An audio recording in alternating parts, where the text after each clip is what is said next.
this is like my third or fourth. Yeah, it's every time it's amazing too. I mean, you learn something new every time, and I remember the first time I came, my oldest daughter was sick with a cold or something, and I'm going, oh gosh, I don't want to leave her with a cold, and plus it's gonna be like doom and gloom and just sad, and I'm gonna be bawling and squalling, and it could not be more opposite of that here. It's one of the most uplifting, positive places on the planet. So, we've done it 3 or 4 times, and yeah, I've not done this without being a father, but I can only imagine that it definitely, it would be different. I just went and played some games like Go Fish and Don't Break the Ice, and I'm just as terrible as I ever was at any other game, apparently, because I got beat by 4-year-olds. And I was actually trying. I'm competitive, so.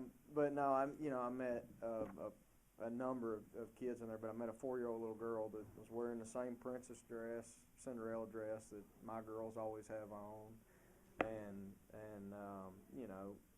cowboy hat and boots and all that stuff. So I was drawn to her because I have daughters, a 4-year-old in particular, and so it's unreal to think about. You always draw comparisons to your own personal life, no matter what you're doing, whether it's a positive or a negative, or whether you're in a place like this, or it doesn't matter. And so yeah, it definitely changes the way you look at things. It becomes a little more personal to you, and I think you're a little more genuine in the time that you spend with some of the patients and families because of that.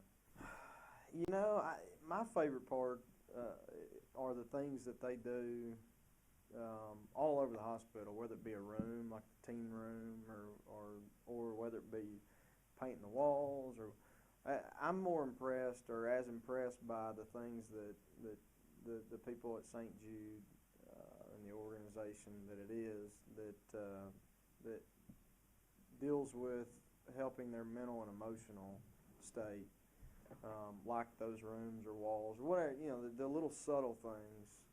That impresses me, because you think about the patient and their, what they're dealing with physically, which is, ridiculous to think about. But you forget, and me being a parent, if this happened to my child, I know I'd be just a wreck. I mean, I would be a mess, as any parent would.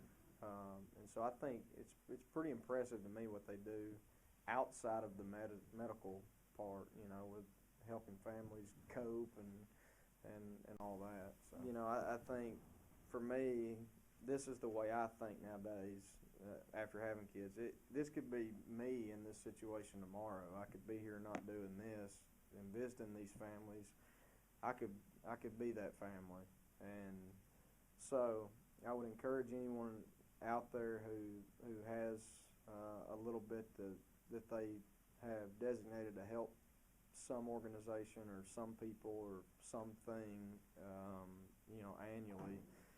There's a lot of great things out there to donate to, and I've dealt with a lot of them, and this one's second to none.